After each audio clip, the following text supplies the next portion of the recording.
Last night, President Trump spoke at a rally in Tampa. The crowd was visibly angry at reporters who were there to cover the event and wasn't afraid to show it.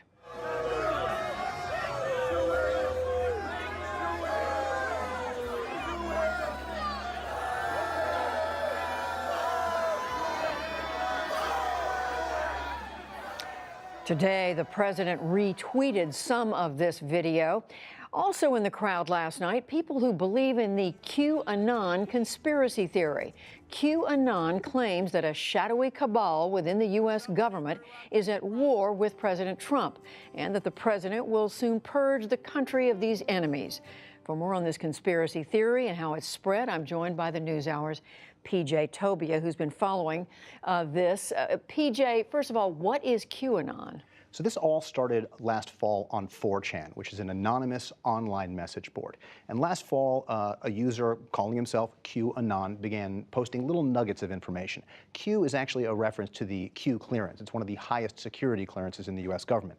Q claims to be highly placed in the government and has visibility into a kind of conspiracy of globalists, a permanent criminal government that's been running the U.S. government for decades. This, of course, includes the Clintons, the Obamas, the financier George Soros, and many, many others. The conspiracy goes on to posit that President Trump will team up with the U.S. military and crush this cabal by throwing them all in jail, starting with Hillary Clinton. Do they have any evidence that this is going on, that the Obamas, the Clintons are trying to overthrow President Trump? So what they're claiming as evidence are Q's posts on 4chan, and then it migrated to another board called 8chan.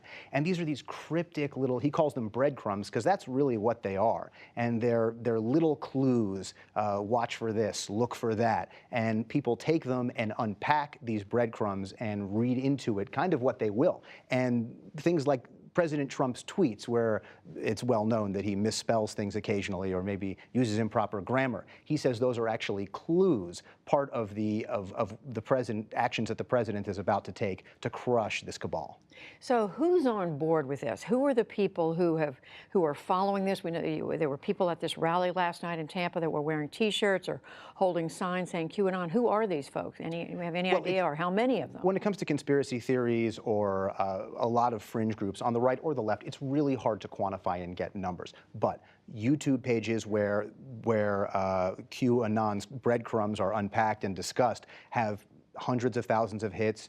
Twitter accounts dedicated to this have tens of thousands of hits. So there's a lot of folks who are engaging in this content online. Now, some people who are experts who watch conspiracy theories and conspiracy groups say it's probably not nearly the number of people who say believe that the moon landing was fake or that they're a conspiracy about the JFK assassination. But still, some prominent celebrity Trump supporters, like former Boston Red Sox pitcher Curt Schilling and Roseanne Barr, have tweeted and said things positively about the QAnon conspiracy. And there was one of the people who believe in this, you said, who showed up at the Hoover Dam in June? Exactly right. In June, a young man showed up at the Hoover Dam, resulted in an armed standoff with law enforcement. He had a sign that said, "Release the OIG report." That was referring to a Department of Justice Office of Inspector General report into Hillary Clinton's use of a private email server. Now, interestingly, when this young man did that, that report had already been released, but QAnon said in a posting that the real report hadn't been released yet and that there were actually other reports, OIG reports, that were much more critical of Hillary Clinton and the Democrats and could result in them getting arrested. And that's what he wanted released. So, PJ, where does this go from here? Do authorities watch this kind of thing? There's nothing illegal about it, is there? No, there's nothing illegal about it at all. I mean, they're just talking on social media. But as these people start appearing in the real world, I think we're all going to be watching them much closely. Look, the bottom line about this conspiracy theory is that it's a conspiracy to protect Trump. So things that to the rest of us might seem like bad news for Trump, like the Mueller investigation, they look at as actually part of Trump's grand strategy. You see, he was colluding with, he wanted to make it look like he was colluding with Russia on purpose so that Robert Mueller would be hired and he could team up with Trump, Mueller and Trump, teaming up together to investigate the Clintons and the rest of the deep state and their global pedophile sex ring.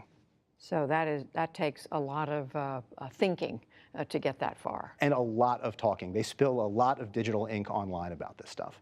PJ Tobia, who's been following this, and I know will continue to follow it. Thank you, PJ. Thank you, Judy.